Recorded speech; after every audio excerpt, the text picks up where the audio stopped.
না, উদ্বিগ্ন হয়েও না। ওয়া আনতুমুল আ'লাউনা, তোমরাই বিজয়ী হবে। তোমরাই কি হবে? ইন কুনতুম মুমিনিন, যদি প্রকৃত মুমিন হও তবেই। বুঝতে পারলাম ভাই? আল্লাহ কে বলছেন? আমাদের সৃষ্টিকর্তা, আমাদের পালনকর্তা, আমাদের রিজিক দাতা, আমাদের বিধানদাতা, এই মহাবিশ্বের স্রষ্টা। পুরো মহাবিশ্ব আল্লাহ পাকের আইনে চলে, পৃথিবী বাদ দিয়ে। বলেন পৃথিবী বাদ দিয়ে কেমন করে?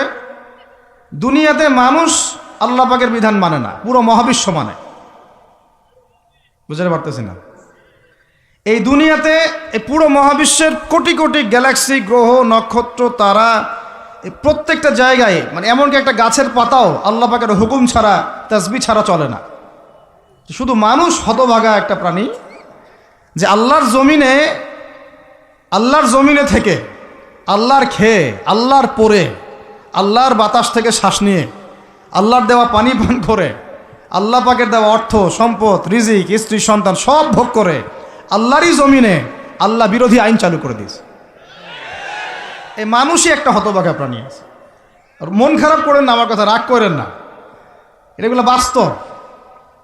আর আমার দিকে তেড়ে এসে কোনো লাভ নাই, কারণ এটা হচ্ছে অকাট্য সত্য কথা, যে আমরা আল্লাহ পাকের জমিনে আল্লাহর খেলাফতের দায়িত্ব পালন করছি না।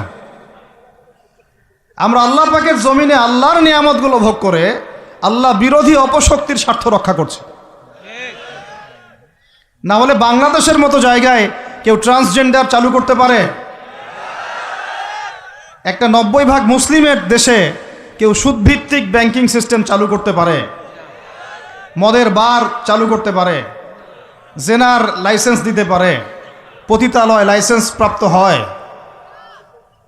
কখনো ওই যে যাত্রা, পালাগান, ঢাকঢোল, ডুগি তবলা বাজতেছে, কেউ প্রতিবাদও করতে পারে না। করতে গেলে তাকে বলা হয় সে মৌলবাদী, সে সন্ত্রাসী, সে জঙ্গি, উগ্রবাদী। তো আমরা যদি আল্লাহ পাকের জমিনে আল্লাহর খেয়ে, আল্লাহর পরে, আল্লাহ পাকের সব নিয়ামত ভোগ করে এই যদি হয় আমাদের অবস্থা, তাহলে আমাকে আপনি বলেন যে আল্লাহ পাকের কি বয়ে গেছে যে আমাদের হাতে আল্লাহ পাক এই দুনিয়াতে বিজয় দিবেন? আর কোনো জাতি নাই? পুরো মহাবিশ্বে সবাই আল্লাহর হুকুম মেনে চলে। সূরা বনী ইসরাঈল পড়েন, এমন কোন সৃষ্টি নাই আল্লাহ পাকের যে আল্লাহর তাসবিহ পাঠ করে না। শুধু মানুষই হতভাগা একটা সৃষ্টি। আমরা, আল্লাহ মাফ করেন আমাদেরকে, নামাজও পড়ে না। কি করে না? পাঁচবার দিনে বলা হচ্ছে হাইয়া আলাস সালাহ, হাইয়া আলাল ফালাহ, সাফল্যের জন্য আসো, সালাতের জন্য আসো, কল্যাণের জন্য আসো। কানে ঢুকে না? যায় না নামাজ পড়তে। কোরআন, ওই যে বললাম, বাসায়, সবার বাসায় কোরআন আছে। এমন কোনো ব্যক্তি আছেন আপনারা যে আপনাদের বাসায় কোরআন নাই? প্রত্যেকের বাসায় আছে। এমনকি আপনার ফোনের মধ্যে অ্যাপসে আছে, খুলে দেখার সময় নাই। সময় কোথায়? মানে এত ব্যস্ত, সকাল থেকে রাত পর্যন্ত এতই ব্যস্ত মানুষ হতভাগা যে কোরআন খুলে দেখার সময় নাই। আবার বলে, এসব কথা বললে আবার বলবে যে আমরা কি ইসলাম কম বুঝি? আপনারাই ইসলাম বুঝেন, আমরা বুঝি না। আপনারাই মুসলমান, আমরা মুসলমান না, এইগুলা বলবে। উমর রাদিয়াল্লাহু আনহু ঠিকই বলেছিলেন আজকে থেকে এই 1400 বছর আগে, যে ইসলাম ধ্বংস হবে যখন দেখবা 3টা বিষয় সমাজে চলছে। 1, দল্লাতুল আলেম, আলেমরা যখন পথভ্রষ্ট হয়ে যাবে তখন সমাজে ইসলাম ধ্বংস হয়ে যাবে। 2, ওয়াল আইম্মাতুল মুদিল্লিন, যখন আসবে এমন কিছু শাসক যারা পথভ্রষ্ট, মুদিল্লিন, তখন সমাজ ইসলাম ধ্বংস হবে। আর ওয়াল মুনাফিকিন ফি জিদারি কিতাবিল্লাহ, যে মুনাফিকরা যখন আল্লাহর কিতাব নিয়ে বাকবিতণ্ডা করবে, মুনাফিকরাই বাকবিতণ্ডা করবে যে আমরাই বেশি বুঝি ইসলাম, তোমরা বোঝো না। আর বাংলাদেশে এই টকশোয়ের সংস্কৃতি চালু না হলে আমরা এটা বুঝতে পারতাম না যে আসলে এই হাদিসটা সত্য। মাথার উপর দিয়ে যায় কথা কিছু না, পরে লেকচার রিপিট শুনে নিন। মূল জায়গায় আসি। কোরআন ঘরে আসে, আমরা তেলাওয়াত করি না। নামাজের আজান কানে আসে, নামাজে যাই না। শেষ রাত্রে আল্লাহ পাক প্রথম আসমানে নেমে আসেন। কিভাবে নেমে আসেন আমরা জানি না, ওইটার কাইফিয়াত ব্যাখ্যা করার আমাদের দরকারও নাই। আল্লাহ পাক বলেছেন, বাস ঈমান রাখি। এবং আল্লাহ পাক আহ্বান করতে থাকেন, কে আছো আমার কাছে কিছু চাইবা, আমি তোমাকে দিব। সুবহানাল্লাহ। কে আছো আমাকে ডাকবা, আমি তোমার ডাকে সাড়া দিব। কে আছো আমার কাছে ক্ষমা চাইবা, আমি ক্ষমা করে দিব। এইভাবে ফজর পর্যন্ত আল্লাহ পাক আহ্বান করতে থাকেন। আমরা ওই সময় টেসবুক চালাই, রিল্যাক্সে ঘুম দিই। তাহলে নামাজের আজান কানে যায়, নামাজ পড়ি না, কোরআন বাসায় আছে তেলাওয়াত করি না, খুলেও দেখি না, 40 কুলখানি বাদ দিয়ে। আর শেষ রাত্রে আল্লাহ পাক আহ্বান করতে থাকেন, আমি উঠে ওযু করে 2টা রাকাত নামাজ পড়ে একটু দোয়া করব, সেটা পারি না। এই আমি আবার যখন দিনের বেলায় এলেম শিখতে যাই, এমন জায়গায় এলেম শিখতে যাই যেখানে নারী পুরুষ একাকার অবস্থা, ফ্রি মিক্সিং। আমি এমন এলেম শিখতে চাই যে এলেমটা আমাকে 20 বছরে 20টা সূরাও শিখায় না, 20টা হাদিস আপনার মুখস্থ নাই। আমি চ্যালেঞ্জ করতেছি আপনাকে, 20টা হাদিস আপনি দাঁড়ায় বলেন, ছোট ছোট হাদিস খালি। যেমন عن أمير المؤمنين عمر بن الخطاب رضي الله عنه قال قال رسول الله صلى الله عليه وسلم إنما الأعمال بالنيات وإنما لكل امرئ ما نوى فمن كانت هجرته إلى الله ورسوله فهجرته إلى الله ورسوله ومن كانت هجرته إلى الدنيا يصيبها أو امرأة يتزوجها فهجرته إلى ما هاجر إليه। এরকম ছোট্ট আপনি আমাকে 20টা হাদিস শুনান, যারা 20 বছর পড়াশোনা করেছেন জেনারেল লাইনে, দাঁড়ান দেখি কার সাহস আছে। এই হচ্ছে আপনাদের শিক্ষার অবস্থা। তারপরে আপনি আবার যখন চাকরি ক্ষেত্রে যান, ঘুষ ছাড়া আপনার চাকরি হচ্ছে না। এই হলো অর্থনৈতিক জীবনের অবস্থা। আবার চাকরি, ব্যবসা, বাণিজ্য যাই করছেন, এর মধ্যে ম্যান্ডেটরি মাস্ট বি সুদ আছে। কি আছে? এই মাপে কম দেওয়া তো আছেই, অন্যের সম্পদ আত্মসাৎ তো আছেই, পণ্যে ভেজাল দেওয়া তো আছেই, তারপরে সিন্ডিকেট তো আছেই, যেটার দাম এখন এই রজবের কয় তারিখ? রজবের 14-15 হবে না? তো এই রজবের 14-15তে যে পণ্যের দাম 200 টাকা, 1.5 মাস পরেই সেই পণ্যের দাম হবে 400 টাকা। এই হলো অর্থনৈতিক জীবনের অবস্থা। আর সুদের সাথে সম্পৃক্ত না হলেও তো আমাদের ঘুম হচ্ছে না। বাংলাদেশের 64,000 গ্রাম বাংলা বলি না আমরা, 64,000 গ্রাম বাংলায় একাধিক সুদী এনজিও আছে, সবাই সুদী কারবার করতেছে। আমাদের মা বোনরা ওখানে সমিতিতে নাম লেখাচ্ছে, আমরাও নাম লিখাইছি অনেকে। কিস্তি শোধ করতে হচ্ছে, জমি বন্ধক রাখো, বাছুর বন্ধক রাখো, গরু বন্ধক রাখো। শেষমেশ ধনীরা ধনী হচ্ছে, গরিবরা গরিব হচ্ছে। কারণ আল্লাহ পাক এই কিতাবের মধ্যেই বলেছেন, সূরা বাকারার শেষের দিকে আছে যে ইয়া আইয়ুহাল্লাযীনা আমানু, হে মুমিনগণ, ইত্তাকুল্লাহ, আল্লাহকে ভয় করো, ওয়া যারু মা বাকিয়া মিনার রিবা, সুদ ছেড়ে দাও, ইন কুনতুম মুমিনিন, যদি মুমিন হয়ে থাকো, ওয়া ইল্লাম তাফআলু, সুদ যদি না ছাড়ো, ফাআযানু বিহারবিন মিনাল্লাহি ওয়া রাসূলিহি, আল্লাহ এবং তার রাসূলের সাথে যুদ্ধের ঘোষণা শুনে রাখো। আয়াত বুঝলেন? আয়াতটা কি বুঝলেন? আল্লাহ পাক বলছেন যারা সুদ খায় বা সুদ না ছাড়ে, এরা আল্লাহ এবং তার রাসূল মুহাম্মদ সাল্লাল্লাহু আলাইহি ওয়াসাল্লামের বিরুদ্ধে অস্ত্র নিয়ে দাঁড়ায় আছে। তো আপনার আমার কল্যাণ হবে না ভাই? দুনিয়ায় পরকালে কল্যাণ হবে না? আমরা হাউজে কাউসারের পানি তো পাবো ইনশাআল্লাহ, আমরা কবরের উত্তর তো দিতে পারবো ইনশাআল্লাহ। আমাদের জন্য নবী সাল্লাল্লাহু আলাইহি ওয়াসাল্লাম সুপারিশ তো করবেন ইনশাআল্লাহ, সুপারিশ তো নবীজি করবেন, এটা ঠিক আছে, এটা তো ঠিক আছে। কিন্তু কোরআনে যে আল্লাহ পাক বললেন যে সুদ যদি তোমরা না ছাড়ো, তাহলে জেনে রেখো তোমরা আল্লাহ এবং তার রাসূলের বিরুদ্ধে যুদ্ধ করতেছো। তো এখন এইটা আমরা কিভাবে আল্লাহ পাককে বুঝ দিব? দুনিয়াতে না বুঝ দিলাম, দুনিয়াতে হয়তো কারো ক্ষমতা আছে, জবানটা বন্ধ করে দিল, এই কথা বলতে পারবেন না, চুপ একদম, সম্ভব কি না? দুনিয়াতে হয়তো সুদের মহাজন যারা একত্রিত হয়ে দেখা গেল যে একে তো সরাইতে হবে রাস্তা থেকে, এ তো মারাত্মক কথা বলতেছে, সরাই না হয় দিল, হতেও তো পারে, ইতিহাসে হয় নাই এমন। তারপরে কারো হয়তো দুনিয়াবি স্বার্থ আছে, বুঝাচ্ছে আমার বউ আছে, বাচ্চা আছে, চাকরি বাকরি কেমনে ছাড়ি ইত্যাদি। তো সব না হয় বুঝলাম, আল্লাহ পাকের সামনে আপনি এখন কি বুঝটা দিবেন? রাসূলের সামনে দাঁড়ায় কি বুঝটা দিবেন? দিতে হবে কি না জবাবটা? আজ হোক আর কাল হোক দিতে হবে কি না? পরকালে যেতে হবে তো নাকি? তো তাই যদি হয়, এটা যদি আমাদের ফাইনাল ডেস্টিনেশন হয়, চূড়ান্ত গন্তব্য হয়, তাহলে কোন ব্যক্তি বুদ্ধিমান, যে দুনিয়াতে সংশোধিত হয় সে, নাকি পরকালে যে ব্যক্তি অপেক্ষায় বসে থাকে সে? এখন এই সংশোধনের দিকে যদি আমরা দাওয়াত দিই, আমরা কি মৌলবাদী হয়ে যাব? সমাজের শত্রু হয়ে যাব? দেশ ও জাতির শত্রু হয়ে যাব? সুদী কারবার ছাড়া অর্থনৈতিক বিষয় কি চালানো সম্ভব না? হ্যাঁ, যখন এই সুদী ব্যাংকিং সিস্টেম ওয়ার্ল্ড ব্যাংকেরটা তো 1995-এর দিকে আসছে। তারও আগে ছিল ওই যে ব্রিটেনের দি ব্যাংক অফ ব্রিটেন, যেটা প্রথমে ছিল, প্রথমের দিকে আর কি। ও সারা বিশ্বকে শাসন করতে এক সময়। তার আগে করেছে জার্মানি, তারপরেও আসছে ও। এই পশ্চিমাদের দৌরত্ব ফরাসি বিপ্লবের পরে। তো ওয়ার্ল্ড ব্যাংক আসছে 1995-এর দিকে, 45-এর পরে।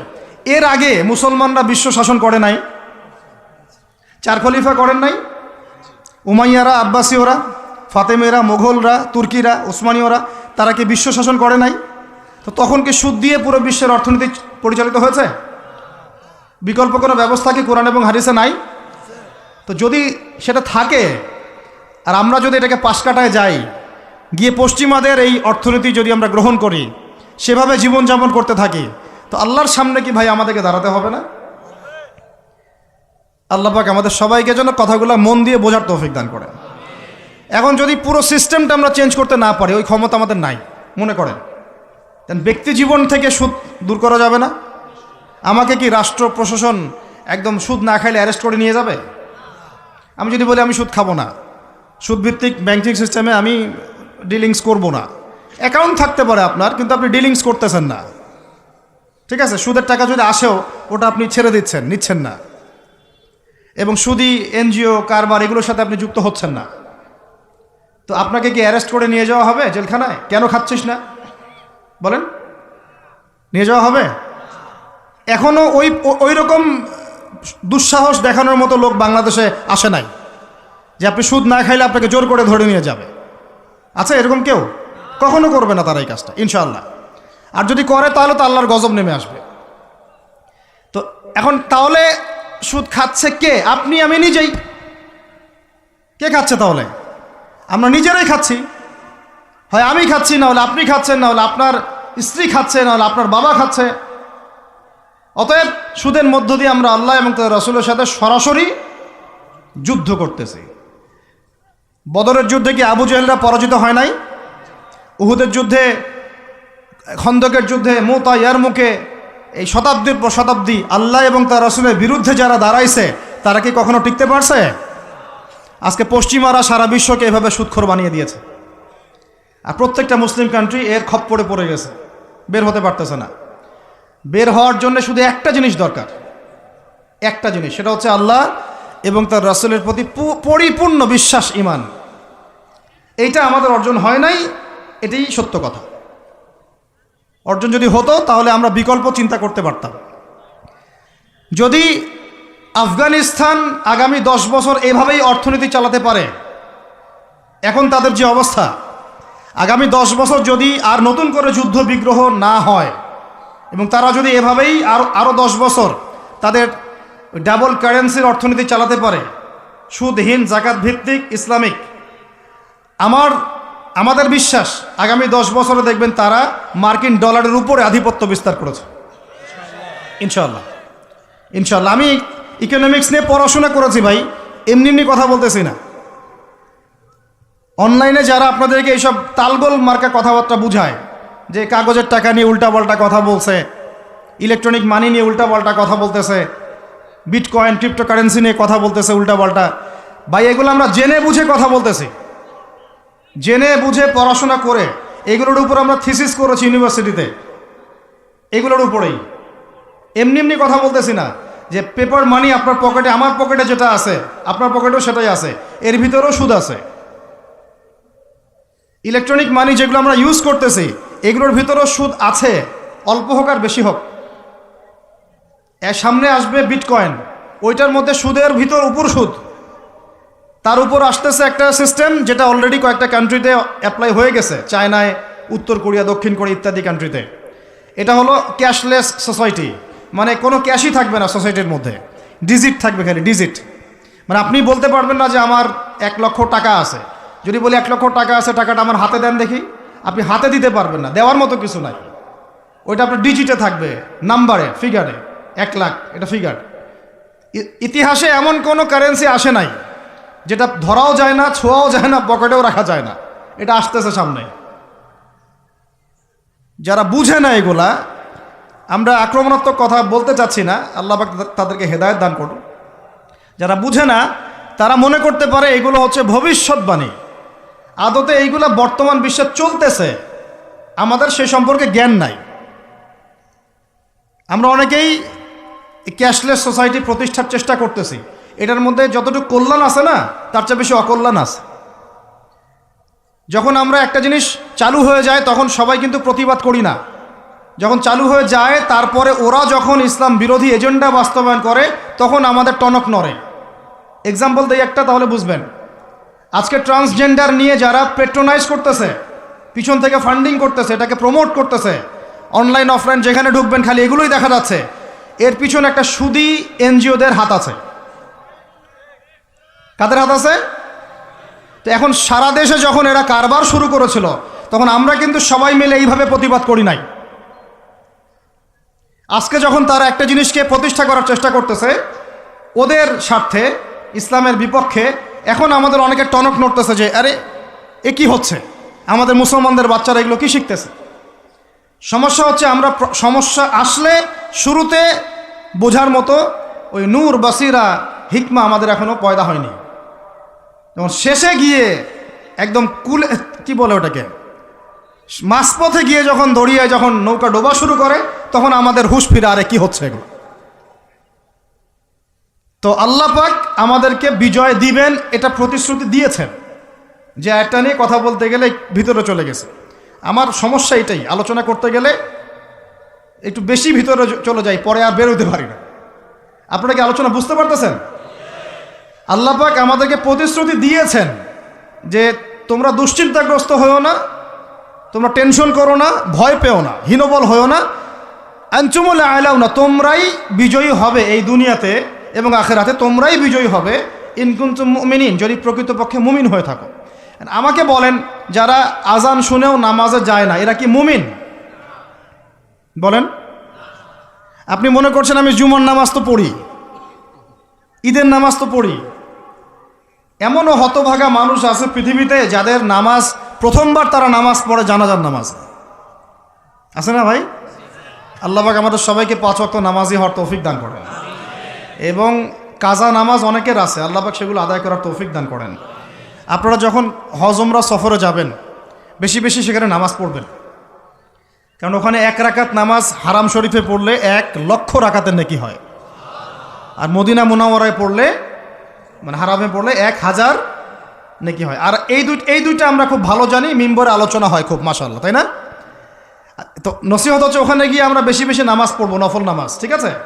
কাজা নামাজগুলো হিসেব করে আদায় করার চেষ্টা করবো ইনশাআল্লাহ। তবে হাদিসে আরেকটা জায়গা আছে, ওইটা আমরা ভুলে গেছি।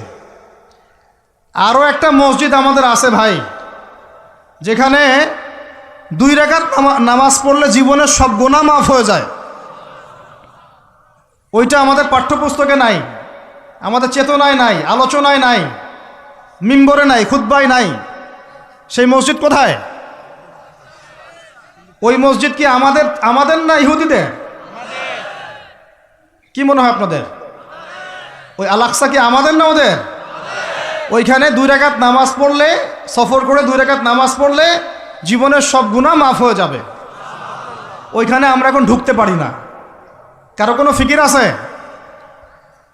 ইয়াংদেরকে বলতেছি ভাই, লেকচারগুলো আমাদের বেশিরভাগই ইয়াংদের জন্য, যে এই যে সেলফি, এই শোডাউন, একজন বক্তাকে আপনি দেখতে চান, ইসলামী সেলিব্রিটিজম, এগুলো যে চালু করেছি আমরা, এইগুলো দিয়ে দিন আল্লাহর জমিনে কায়েম হবে না। এগুলো ভালোবাসা মহব্বতের নিদর্শন না। সত্যি সত্যি যদি আমাদেরকে আপনারা মহব্বত করে থাকেন, এমনভাবে নিজেকে গড়েন যাতে বাইতুল মুকাদ্দাস জয় করতে পারেন। ওই দিন বুঝবো যে আপনারা আমাদেরকে মহব্বত করেন, আমাদের কথা শুনেন, মানেন, বুঝেন। এমন একটা জামা আমাদেরকে করতে হবে যার একজন নেতা থাকবে, একটা নেতা, একদম সামি'না ওয়া আতা'না, শুনলাম মানলাম, এমন নেতা। এত ইখতিলাফ, এত বিভক্তি চলবে না। মানে বিভক্তি, ইখতিলাফ থাকতে পারে মাসলা মাসাইলের ব্যাপারে, ফিকহি ব্যাপারে, কিন্তু এই এত দলীয় বিভক্তি থাকা যাবে না। এক টেবিলে আলেমদেরকে বসতেই হবে। আলেমরা যদি এক টেবিলে না বসে ঐক্যের দৃষ্টান্ত স্থাপন না করতে পারে, জনগণ ঐক্যবদ্ধ হতে পারবে না। বাংলাদেশের সবচেয়ে বেশি দরকার এখন ওলামায়ে কেরামের ঐক্য। আমরা যারা ছোটরা আছি, আমাদের মূল কাজ এখন এইটাই, আমরা এটাই ফিকির করি কিভাবে আলেমদেরকে একটা জায়গায় বসানো যায়। আলেমরা যদি ঐক্যবদ্ধ হতে পারেন, জনগণ একদিকে ফোকাস করে চলতে পারবে ইনশাআল্লাহ। এবং তাদের মধ্যে যদি একজন আমির নিযুক্ত করা হয় এবং তার কথা যদি আমরা সুরাভিত্তিক মেনে চলি, ইনশাআল্লাহ বাংলাদেশ কেন, পুরা বিশ্বে দিন কায়েম করা সম্ভব। আমরা এই দিক থেকে আমরা মোটামুটি 20-30 বছর পিছায় আছি এখনো, বুঝতে পারছেন না আমার কথা? এই দিক থেকে দেখেন, আল্লাহ নবী সাল্লাল্লাহু আলাইহি ওয়াসাল্লাম মক্কাতেও সাহাবীদের মধ্যে কখনো বিভক্তি হতে দেন নাই। একজন নেতা, তার আন্ডারে সব সাহাবীরা বায়াত করে আছেন হাতে হাত রেখে, ব্যাস যা বলবেন তাই, ডানে যাইতে বললে ডাইনে, বামে যাইতে বললে বামে। মার খাচ্ছেন, যদি নবীজি বলেন হিজরত করে চলে যাও, হিজরত করে চলে গেল আবিসিনিয়ায়, তাই না?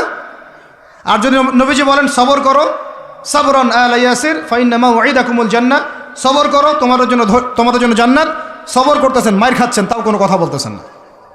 এইরকম সামি'না ওয়া আতা'নার জেনারেশন না থাকলে দিন কায়েম হয় না, যেটা আমাদের বিগত 50 বছর আমরা করতে পারি নাই,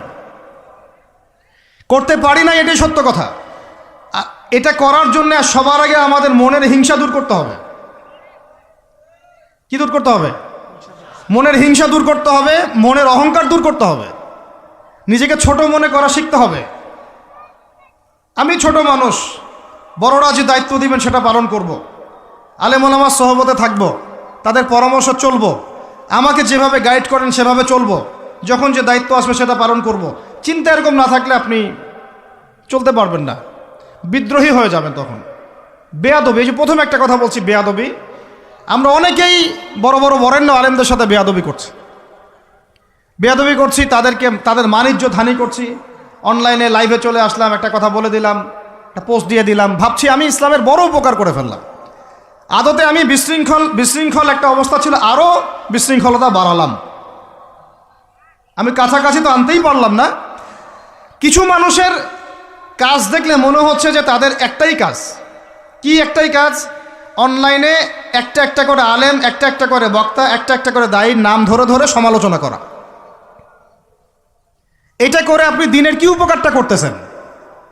এই কাজগুলো করে আপনি দিনের কোন জায়গায় খেদমতটা করতেছেন বলেন?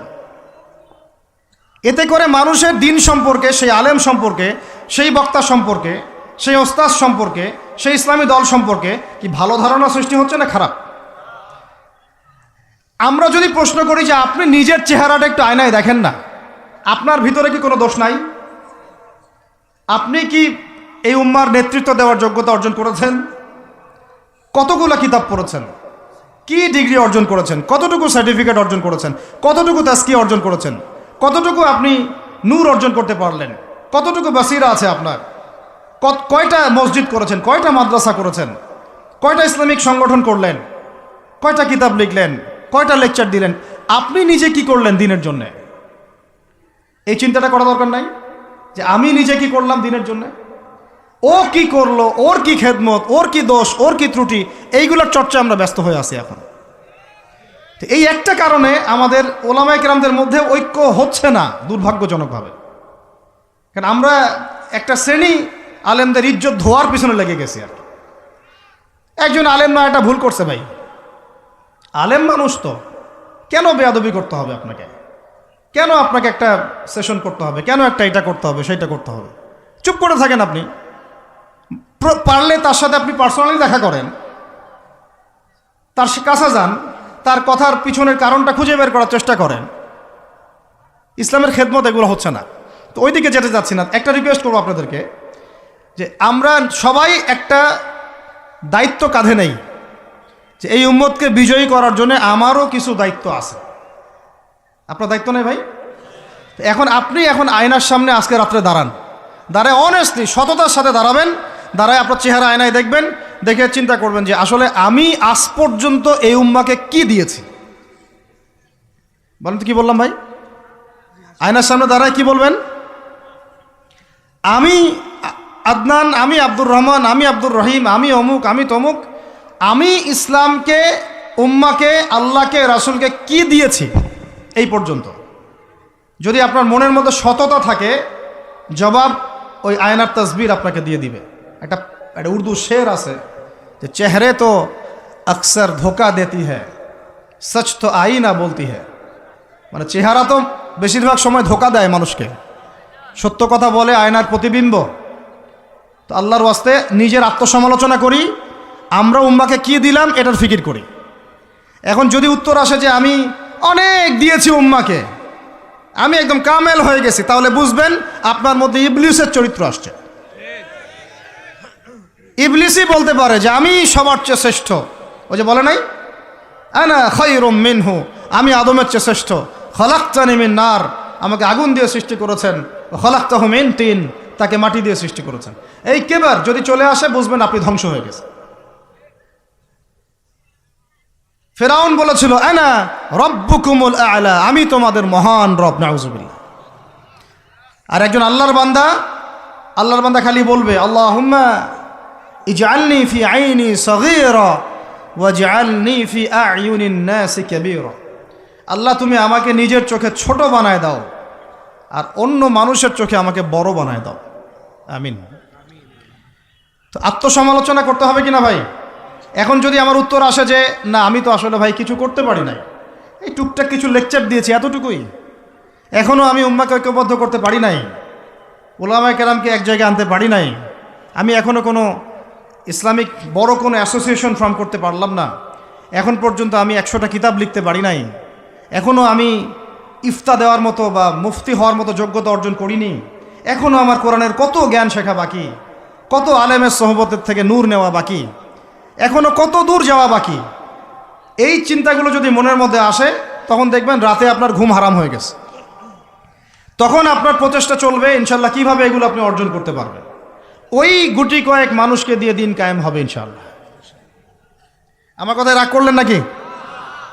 একটু মন খারাপ করলে আল্লাহ পাক ওই ওসিলায় যদি আপনাকে আবার দিনের দিকে নিয়ে আসেন, আমার লেকচার ওয়াজ করা সার্থক। একটু আঘাত পাইলে আমি খুশি হব। সরকার, প্রশাসন, আম জনগণ, আমাদের মা বোন, আপনারা, আমাদের পরের প্রজন্ম, কেউই আমাদের শত্রু না।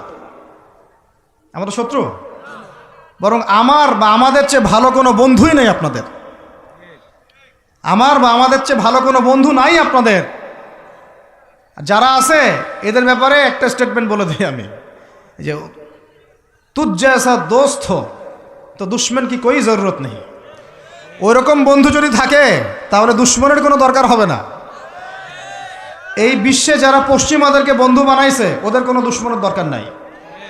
একদম খোলামেলা বলে, ইসরায়েলের সাথে যারা আতাত করেছে ওদের দুশ্মনের দরকার নাই। পশ্চিমা আমেরিকাদের সাথে যারা বন্ধুত্ব করে চলছে এদের দুশ্মনের কোনো দরকার নাই। দেখে নিন, এদের চরিত্র হচ্ছে এরা একটা মুখ নিয়ে আপনার সামনে আসবে, ওদের একটা স্বার্থ পিছনে থাকবে, ওই স্বার্থ উদ্ধার করার জন্য বন্ধুর বেশে আপনার সামনে আসবে। এরপর স্বার্থ উদ্ধার করা শেষ, আপনার গর্দান নামাই দিবে। তারপরে বিশ্বাস করতেছেন না? আমরা ওদেরকে চিনি, কারণ আমরা আল্লাহর কিতাব পড়ি রে ভাই। আল্লাহ পাক এই কিতাবের সূরা মাঈদার 51 নম্বর আয়াতে বলেছেন, ইয়া আইয়ুহাল্লাযীনা আমানু, হে মুমিনগণ, লা তাত্তাখিযুল ইয়াহুদা ওয়ান নাসারা আউলিয়া, তোমরা এই ইহুদিদেরকে আর নাসারা খ্রিস্টানদেরকে বন্ধুরূপে গ্রহণ করো না।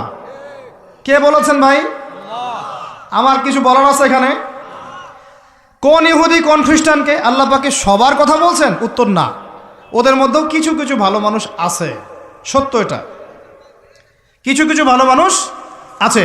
কারা তাহলে? কাদেরকে নিষেধ করলেন আল্লাহ পাক? আল্লাহ পাক বলছেন বা'দুহুম আউলিয়া ও বা'দ, ওদের মধ্যে কিছু আছে যারা একে অপরের বন্ধু। একে অপরের, বলেন তো ইসরায়েল আর আমেরিকা কি একে অপরের বন্ধু না বন্ধু না? এদেরকে বন্ধুরূপে গ্রহণ করতে আল্লাহ নিষেধ করেছেন। এই আয়াতটা এখন ওই মধ্যপ্রাচ্যের এই হাবিবিদেরকে কে বুঝাবে?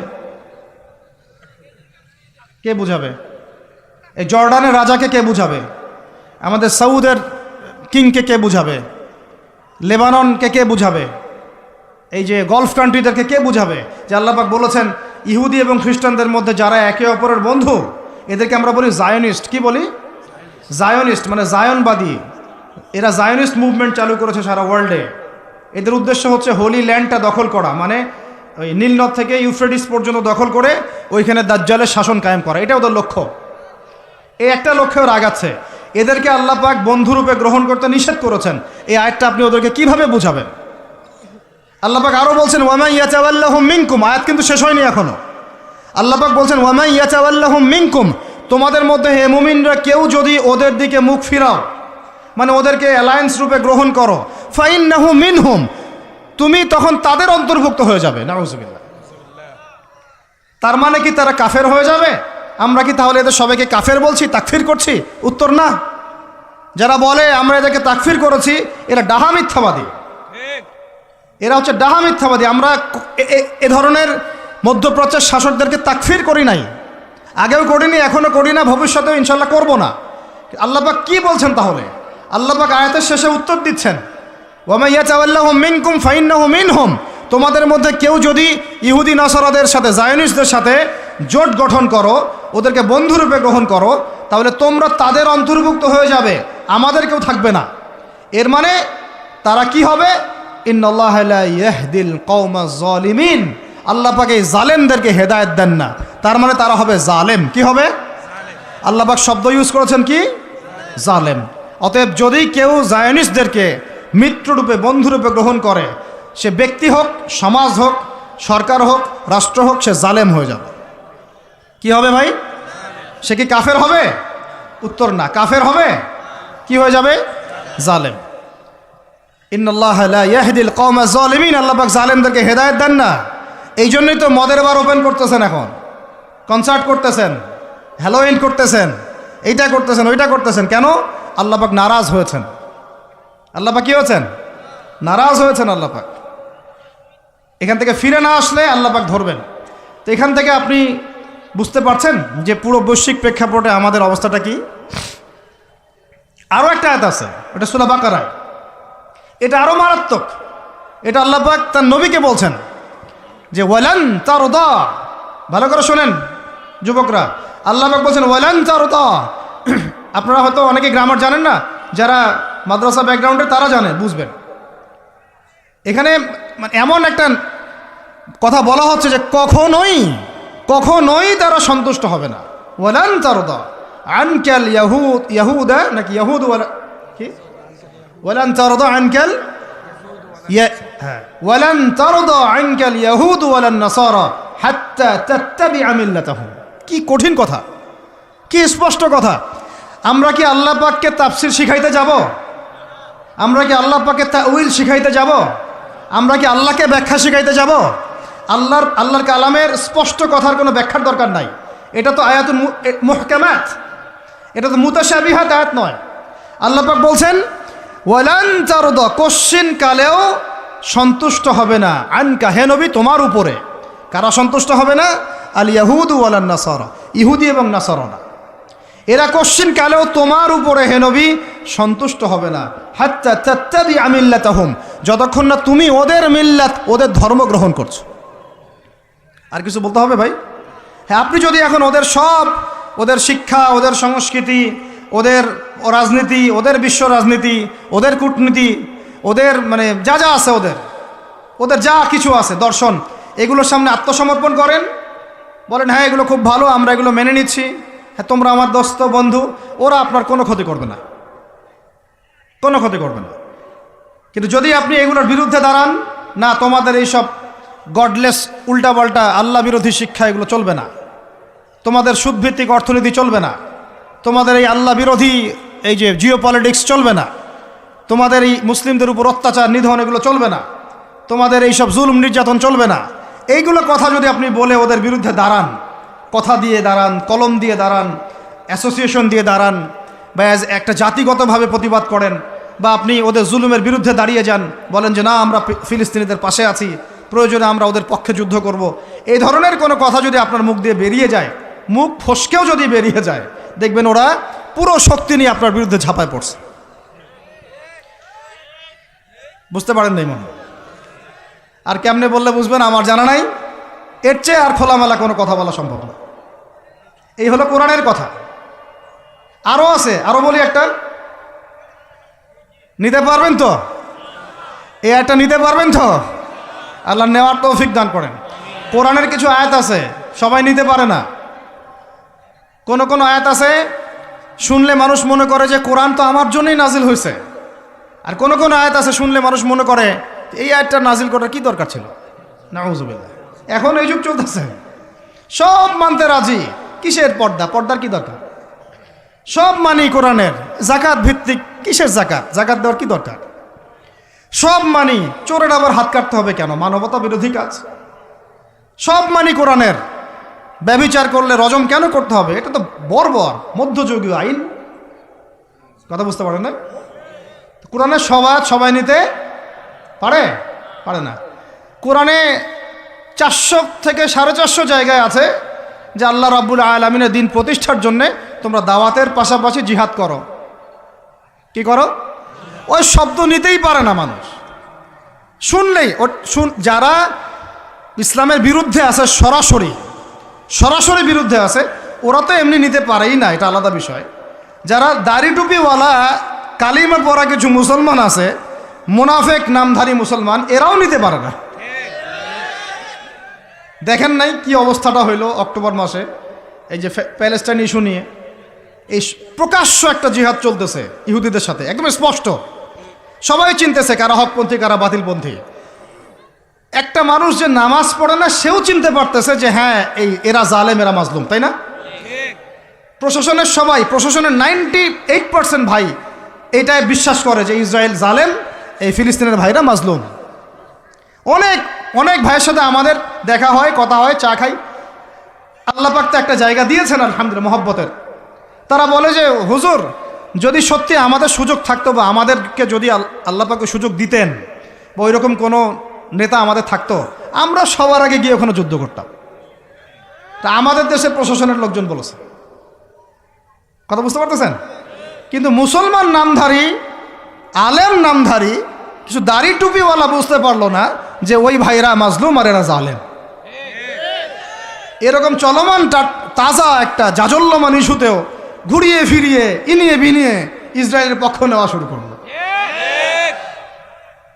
এটা নিয়ে বলতে বলতে আমি ক্লান্ত হয়ে গেছি, আর আমি এগুলো বলতেও চাই না, আমার লজ্জা লাগে। এদের বিরুদ্ধে দু একটা কথা বলতে আমার এনার্জি লস হয় এবং লজ্জাও লাগে। নির্লজ্জ শ্রেণী, নির্লজ্জ। দেখেন সিরাজউদ্দৌলার নাম শুনেছেন? বেচারা পরাজিত হয়েছিল। বেচারা কি হয়েছে? কিন্তু লড়াই করে পরাজিত হয়েছে। মীর জাফরের নাম শুনেছেন? ও বেটা ব্রিটেনের হাত ধরে জয়লাভ করেছে, জয়লাভ করে মসনদেও বসেছে, কিন্তু কিয়ামত পর্যন্ত মানুষ গাদ্দারদেরকে মীর জাফর নামে ডাকে। কথা বুঝতে পারেন নাই? তো সবসময় দুনিয়ার সাফল্য, দুনিয়ার বিজয়, দুনিয়ার আধিপত্য সব কিছু না। জনগণ সব বুঝে এখন।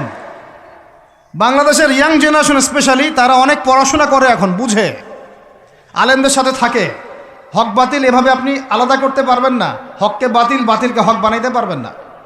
ইনশাল্লাহ হক হকের জায়গায় স্পষ্ট থাকবে, বাতিল বাতিলের জায়গায় স্পষ্ট থাকবে।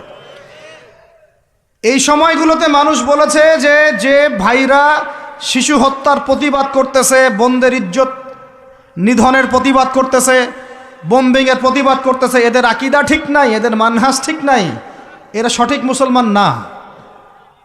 এরকম অবস্থায় মানুষ বলেছে আইয়ুবী রাহিমাহুল্লাহ যখন আক্রমণ করে বাইতুল মুকাদ্দাস জয় করেছিলেন, উনারও আকীদা মানহাজ ঠিক ছিল না। এরকম অবস্থায়ও মানুষ বলেছে বাংলাদেশের মাটিতে বসে দাড়ি টুপিওয়ালা পাগড়ি জুব্বা নিয়ে বলেছে যে হামাস এটা বিচ্ছিন্ন জনগোষ্ঠী এবং ওই নাকি অপরাধী, সক্ষমতা নাই, কেন সে যুদ্ধ করতে গেল। বলেছে যে হামাসকে সৃষ্টি করেছে নাকি ইসরায়েল। তো এই হলো অবস্থা। না এদের আকীদার কোনো সঠিক জ্ঞান আছে, না সত্যিকারের মানহাজের সঠিক জ্ঞান আছে, আর না ইতিহাসের কোনো সঠিক জ্ঞান আছে। হামাস সৃষ্টি হয়েছে 1994 সালের দিকে। কত সাল বলেন? 1989 থেকে 92 সালের মধ্যে একটা চুক্তি হয়েছিল। আমি তো বলি আমার সামনে বসান, আর বসতে চাইলে অনলাইনে বাহাসের কথা বলে, তো অনলাইনে না, যদি পান আপনারা ধরে নিয়ে আমাদের মাদ্রাসায় নিয়ে আসবেন। ধরে কি করবেন? আমাদের মাদ্রাসার সামনে বসায় দিবেন। অনলাইনে কোনো বাহাস হয় না, অফলাইনে হবে সামনাসামনি। কিতাব যত কিতাব আছে নিয়ে আসুক, সমস্যা নাই, কিন্তু অনলাইনে না, হবে কোথায়? অফলাইনের সামনাসামনি টেবিল থাকবে, দুই দিকে দুজন বসবে।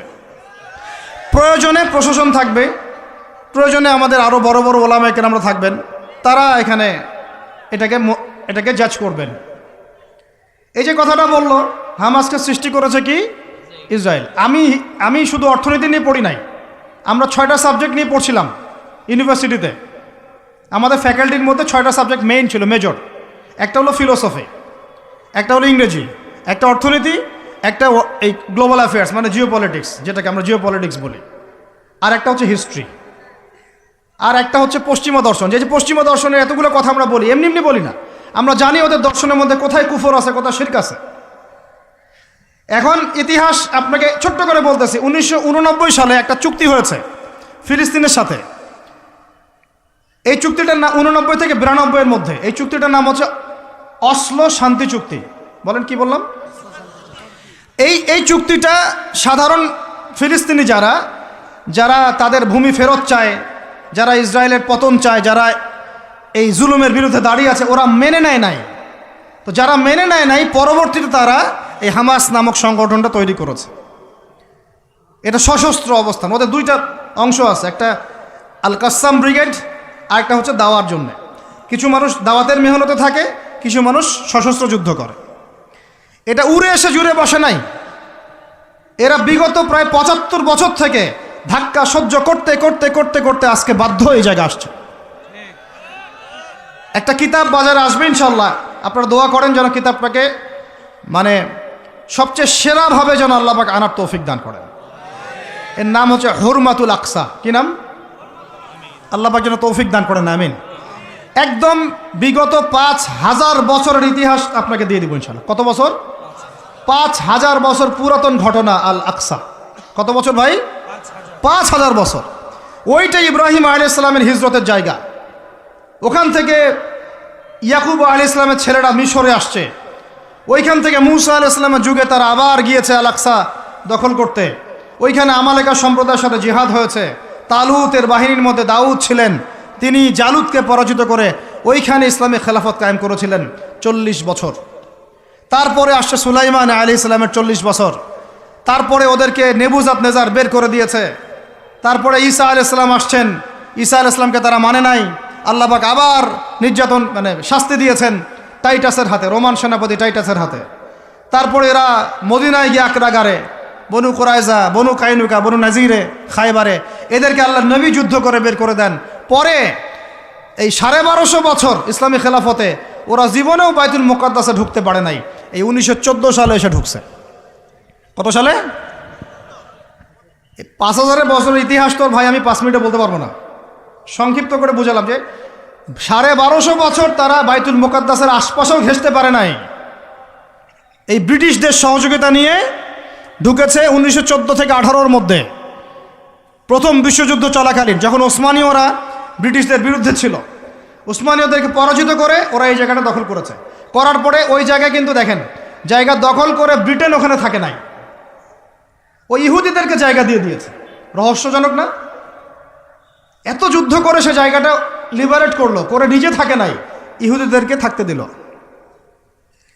এই যে বলেছি বা'দুহুম আউলিয়া বা'দ, এরা একে অপরের বন্ধু, এরা একে অপরের কি বন্ধু। যে বন্ধুত্ব দেখলেন, প্রথম বন্ধুত্ব, জায়গা দিয়ে দিল। তারপরে 1914 থেকে 45 সাল পর্যন্ত ব্রিটিশরা এদেরকে পেলে পুষে বড় করলো, অর্থ দিয়ে, সামরিক যান দিয়ে, মিলিটারি সহযোগিতা দিয়ে, ব্যাংকিং সিস্টেম দিয়ে, যা পারছে সব দিয়ে দিয়েছে, যা পারছে সব দিয়েছে। দেওয়ার পরে ওকে বড় করেছে। তারপরে দ্বিতীয় বিশ্বযুদ্ধ হলো, ওই সময় রুলিং স্টেট চেঞ্জ হয়ে গেল, ব্রিটেনের জায়গায় চলে আসলো আমেরিকা। এবার আমেরিকা এসে ব্রিটেন তাদেরকে যে সহযোগিতাটা করত তার চেয়ে 1000 গুণ বেশি সহযোগিতা করা শুরু করল। করতে করতে ওকে সাধারণ সামরিক অবস্থা থেকে নিউক্লিয়ার মিসাইল সম্পন্ন কান্ট্রিতে পরিণত করলো। এখন ওর কাছে নিউক্লিয়ার অস্ত্র আছে, ও সারা বিশ্বে ভেটো দেয়। ইরানের কাছে কয়টা অস্ত্র আছে, তাই না? ইরান পারমাণবিক কর্মকাণ্ড চালাচ্ছে নাকি, ওই দেশ করছে নাকি, সেই দেশ করছে নাকি, ও কিন্তু জীবনে বলে না যে তার কাছে কয়টা পারমাণবিক অস্ত্র আছে, বলে? কখনো বলছে? আর এই কোরআন আল্লাহর কিতাবই আমাদেরকে বলেছেন, আল্লাহর কিতাবে আল্লাহ পাকই আমাদেরকে বলেছেন যে ওয়াইদ্দু লাকুম মাস্তাতা'তুম মিন কুওয়া, তোমরা শক্তি অর্জন করো। কি অর্জন করো? তোমরা মুসলমানদেরকে আল্লাহ বলেছেন তোমরা শক্তি অর্জন করো। শক্তি অর্জন করলে কি হবে? তুরহিবুনা বিহি আদুওয়াল্লাহি ওয়া আদুওয়াকুম, তোমরা আল্লাহর দুশমন এবং তোমাদের দুশমনদেরকে ভয় দেখাতে পারবা। এই যুগে পারমাণবিক অস্ত্র ছাড়া কোনো রাষ্ট্রকে কেউ ভয় করে না। ভয় করে? ওই আয়াতের উপরে আমল মুসলমানরা আমরা করতে পারি নাই, আমল করেছে ইসরায়েল। বুঝাতে পারলাম না, মনে হয় বুঝাতে পারি নাই মনে হয়। এই আয়াতের উপরে আমরা আমল করতে পারিনি এখনো, আমল করেছে কারা? ও শত শত পারমাণবিক অস্ত্র তৈরি করে রেখে দিয়েছে, বাংকার তৈরি করা আছে, বাংকার, যে অচিরেই যদি সারা বিশ্ব জুড়ে একটা তৃতীয় বিশ্বযুদ্ধ লেগে যায় এবং পারমাণবিক অস্ত্র প্রয়োগ করা শুরু হয়, ও যেন বাংকারের নিচে, মাটির নিচে 100 ফিট, 200 ফিট, 300 ফিট, 500 ফিট নিচে গিয়ে লুকাতে পারে। আর আমরা এখন কিসে পড়ে আছি জানেন? আলুর মধ্যে আল্লাহ নাম পাওয়া গেছে, গরুর কলিজায় কালিমা পাওয়া গেছে, আমরা এখানে পড়ে আছি। ভাই মন খারাপ করতেছেন নাকি? এই হলো আমাদের অবস্থা। কি একটা অবস্থা! আমরা পড়ে আছি এখনো কলা নিয়ে। কলা মানে রাস্তাঘাটে আমরা বের হব হনুমানের মূর্তি নিয়ে, বানরের মূর্তি নিয়ে, দেখেন নাই? সাপ নিয়ে, ব্যাঙ নিয়ে, পেঁচা নিয়ে। এগুলো হচ্ছে আমাদের সায়েন্স অ্যান্ড টেকনোলজির, প্রযুক্তির অগ্রগতি, তাই না ভাই? আজ পর্যন্ত আমরা কয়টা অ্যাপস তৈরি করতে পারলাম, কয়টা সফটওয়্যার তৈরি করতে পারলাম, কয়টা মিসাইল তৈরি করতে পারলাম। আমাদের আকাশ, এই পুরো আকাশ, আমার কথা রাগ করে না, আমি কারো দুশমন না, জাস্ট আমি আমার জায়গা থেকে অ্যাজ এ নাগরিক কথা বলছি। আমাদের দেশের আকাশ সুরক্ষিত না, সুরক্ষিত না, 100% সুরক্ষিত না। আপনাদের খবরই নাই। আর ইসরায়েলের আকাশ, আপনি মারবেন কোনো মিসাইল, ওর আয়রন ডোম রেডি করে রাখছে, আকাশেই আপনার মিসাইল ধ্বংস করে রেখে দিবে। যে কাজগুলো আমাদের করা দরকার, আল্লাহ পাক আমাদেরকে করতে বলছেন এই কিতাবের মধ্যে, যে তোমরা ওয়াইদ্দু লাকুম মাস্তাতা'তুম মিন কুওয়া, সাধ্যমতো শক্তি অর্জন করো তোমরা। কাদেরকে বলছেন? আমাদের হিন্দু ভাইদেরকে, ইহুদিদেরকে, খ্রিস্টানদেরকে, বৌদ্ধদেরকে। কিন্তু পুরো বিশ্বের হিন্দু ভাইরা, বৌদ্ধরা, ভাই বলছি আমি, আদম সন্তান তো তারা নাকি, ওই সেন্সে বলছি আর কি। হিন্দু সম্প্রদায়, বৌদ্ধ সম্প্রদায়, চাইনিজদের বৌদ্ধ সম্প্রদায়, রাশিয়ান, আমেরিকান, ন্যাটোদের এই খ্রিস্টান সম্প্রদায়, ইহুদি সম্প্রদায়, ওরা সবাই এই আয়াতের উপর আমল করে দেখিয়ে দিয়েছে। আর আমরা বললাম পড়ে আছে কিসে ভাই? ওই যে আমিনটা জোরে হবে, নাচতে হবে, হাতটা আমি এখানে বাঁধবো না, এখানে বাঁধবো না, এইখানে বাঁধবো না, এইখানে বাঁধবো। আর কিছু মানুষের ওয়াজের টপিক এইগুলা, ওয়াজের টপিক এইগুলা, মানে ইখতলাফি মাসআলাগুলোকে নিয়ে বাহাস করতে চায়। আরে ভাই, যেগুলাতে ইখতলাফ আছে মাসআলায়, সেগুলো নিয়ে তো বাহাস হয় না। এটা তো ইখতলাফি মাসআলা, ফিকহি ইখতলাফি মাসআলা, এটারও দলিল আছে, দেখা যাবে এটারও দলিল আছে। কোনোটার খুব বেশি শক্ত, কোনোটার একটু কম, কোনোটা একটু জয়ীফ, কোনোটা একটু জাল, বা কোনোটা হাসান, বা কোনোটা মুতাওয়াতির পর্যায়ে, এরকমই হবে হয়তো। আমরা পড়ে আছি এইখানে। কিছু মানুষকে আমার এটা বুঝতে 10 বছর লাগছে। কিছু মানুষকে সমাজে লেলিয়ে দেওয়া হয়েছে, লাগিয়ে দেওয়া হয়েছে বাংলাদেশের মুসলমানকে এগুলোতে ব্যস্ত রাখার জন্য। তোমাদের চোখ খুলো, তোমরা তোমাদের আকলের দরজা খুলো। যুবক ভাইরা, তোমরা চোখ খুলো, কলবের দরজা খুলো। বড়রা আপনারা চোখ খুলেন। এদেরকে লাগিয়ে দেওয়া হয়েছে মুসলমানদের মধ্যে এই সিলি বিষয়গুলোকে নিয়ে দ্বন্দ্ব সৃষ্টি করার জন্য। এইগুলো নিয়ে মসজিদ ভাগ করে ফেলতেছে, মাদ্রাসা ভাগ করে ফেলতেছে। ফরজ ঐক্য নষ্ট করে হলেও মুস্তাহাব প্রতিষ্ঠা করতে হবে। ফরজ ঐক্য নষ্ট করে হলেও মুস্তাহাব প্রতিষ্ঠা করতে চাচ্ছে। কি একটা অবস্থা বলেন! ইন্না লিল্লাহি ওয়া ইন্না ইলাইহি রাজিউন। যখন মানুষের ঐক্যবদ্ধ হওয়া উচিত, আমাদেরকে ওদের সাথে লড়াই না করে সমকক্ষ হওয়া দরকার। যে শক্তিতে, অর্থনীতিতে, সমরনীতিতে, সব দিক থেকে আমরা সমমানের, ওরা আমাদের দিকে চোখ রাখাতে পারবে না, এগুলো নিয়ে ভাবা দরকার। আমরা পড়ে আসি এখন এইগুলো নিয়ে। এদিকে অর্থনীতিতে সুদ খাচ্ছি দিব্যি, আল্লাহর আইন একটাও বাস্তবায়ন করতে পারতেছি না আমরা, ঐক্য বিনষ্ট হয়ে যাচ্ছে, ওলামায়ে কেরামের সংখ্যা কম, এই চেয়ারে বসার মানুষদের সংখ্যা কম, আমাদেরকে এখন বসতে হয়, আমরা আল্লাহর কাছে কান্নাকাটি করি যে এটা কি হচ্ছে, আমি কি নিয়ামত পাচ্ছি না ফিতনায় পড়ে আছি, আমি কি আল্লাহর নিয়ামত প্রাপ্ত বান্দা না ফিতনায় নিপতিত হলাম। স্টেজ ভর্তি ওলামায়ে কেরাম বসে থাকেন, বড় বড় মুহাক্কিক আলেমরা, আমাকে কথা বলতে হচ্ছে, আমি নাদান নগণ্য বান্দা, তাহলে আমি কি ফিতনায় পড়ে আছি না আল্লাহ পাক আমাকে নিয়ামত দিয়েছেন, এটাই ভাবতে কুলকিনাটা পাচ্ছি না আমরা। এই চেয়ারগুলোতে আপনাদেরকে বসতে হবে না?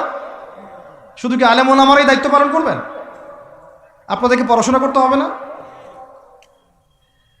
আলেম তৈরি করতে হবে না? শিক্ষা নিচ্ছেন, প্রথমেই বললাম 20 বছর পড়তেছেন, কোরআনের বালাই নাই, হাদিসের বালাই নাই, নৈতিকতার বালাই নাই, মেয়েদের সাথে ফ্রি মিক্সিং, অ্যাফেয়ার্স, হারাম relation, PUBG, Free Fire, TikTok, এইগুলাই। তো এই জেনারেশনটাকে দিয়ে আমি কেমন করে দিন প্রতিষ্ঠার দিকে কথা বলতে পারি? আমার কথা রাগ করতেছে নাকি ভাই? আমি একটু কাঠখোট্টা মানুষ আর খোলামেলা কথা বলি, এটা আমার দোষ। তবে এই দোষটা নিয়ে আমি আল্লাহর পথে কাজ করতে চাই, কারণ সব সময় নরম নরম সুরের কথায় ওয়াজে কাজ হয় না। নরম নরম কথা বলার সময় শেষ হয়ে গেছে। এখন হক আর বাতিল স্পষ্ট করতে হবে, তবে হিকমার সাথে, প্রজ্ঞার সাথে। যে আয়াতে আমাদেরকে আল্লাহ পাক আমল করতে বলেছেন, সেই আয়াতে আমল করতেছে এখন সারা বিশ্বের ইহুদি শক্তি, খ্রিস্টান শক্তি, অন্যান্য শক্তিরা। যুবকরা শুনেন, আল্লাহ পাক বলছেন লাতাজিদান্না আশাদ্দান নাস আদাওয়াতাল লিল্লাযীনা আমানুল ইয়াহুদ ওয়াল্লাযীনা আশরাকু। এই আয়াত আপনারা নিতে পারবেন না আমি জানি। আল্লাহ পাক বলছেন, হে মুসলমানরা শুনো, আমরা তো মুসলমান নাকি? হে মুমিনরা শুনো। আগে শুনেছেন ইহুদি নাসারাদেরকে বন্ধুরূপে গ্রহণ করতে নিষেধ করা হয়েছে। আগে শুনেছেন ওরা একে অপরের বন্ধু। আগে শুনেছেন যে ওরা ততক্ষণ সন্তুষ্ট হবে না যতক্ষণ না তারা আপনাকে ওদের ধর্মের দীক্ষিত করছে। এবার আল্লাহ পাক বলছেন, মানুষের মধ্যে, হে মুসলমানরা, তোমাদের সাথে যারা শত্রুতা করে, মানুষের মধ্যে তোমাদের সাথে সবচেয়ে বেশি শত্রুতা রাখে যারা, তারা হলো 2 শ্রেণীর মানুষ। কয় শ্রেণী? এক শ্রেণী হচ্ছে আল ইয়াহুদ, এক শ্রেণী ইহুদি, মানে ওই যে আমাদের বোনদেরকে ধর্ষণ করছে ফিলিস্তিনে, আমাদের ভাইদেরকে বোম মারছে যারা, বাচ্চাদেরকে বোম মারছে যারা, এরা তোমাদের সাথে সবচেয়ে বেশি শত্রুতা রাখে। আর এক শ্রেণী আছে ওয়াল্লাযীনা আশরাকু, ওয়াল্লাযীনা, যারা শিরক করে, মুশরিক। আর আমাদের চারপাশে মুশরিকরা আছে না নাই? আমাদের একজন শ্রদ্ধেয় আলেম, আল্লাহ পাক তাকে নেখায়াত দারাজ করেন, দীর্ঘ নেখায়াত দারাজ করেন, ওলামা সম্মেলনে বলেছিলেন যে ফিলিস্তিনের ভাইরা আক্রান্ত হলে এদিক ওদিকে যাওয়ার সুযোগ আছে, কমপক্ষে মিশর, জর্ডান ইত্যাদি তারা চেষ্টা করতে পারে। মুসলমানদের উপর যদি, বাংলাদেশের মুসলমানদের যদি আল্লাহ না করুক কখনো কোনো সমস্যা আসে, বাংলার মুসলমানরা যাবে কোথায়? চতুর্দিক থেকে বেষ্টিত আছে। 2 শ্রেণীর মানুষ তোমাদের সাথে সবচেয়ে বেশি শত্রুতা রাখে। কে বলেছেন? আল্লাহ পাক, আল্লাহর কালাম, সূরা মাইদা পড়ে দেখেন। কোন সূরা? মাইদা পড়ে দেখেন। এক শ্রেণী ইহুদি, এক শ্রেণী মুশরিক। এখন সারা বিশ্বে ইহুদি আর মুশরিকরা একে অপরের সবচেয়ে ঘনিষ্ঠ বন্ধু। এখন বুঝেন ওয়ার্ল্ড অ্যাফেয়ার্স কীভাবে ডিল হচ্ছে। কোরআন একদম জাজল্যমান, মনে হচ্ছে এখনই আয়াত নাজিল হলো। এখন আমাদের উপর যদি আল্লাহ না করুক কোনো সমস্যা আসে, আমরা যাব কোথায়?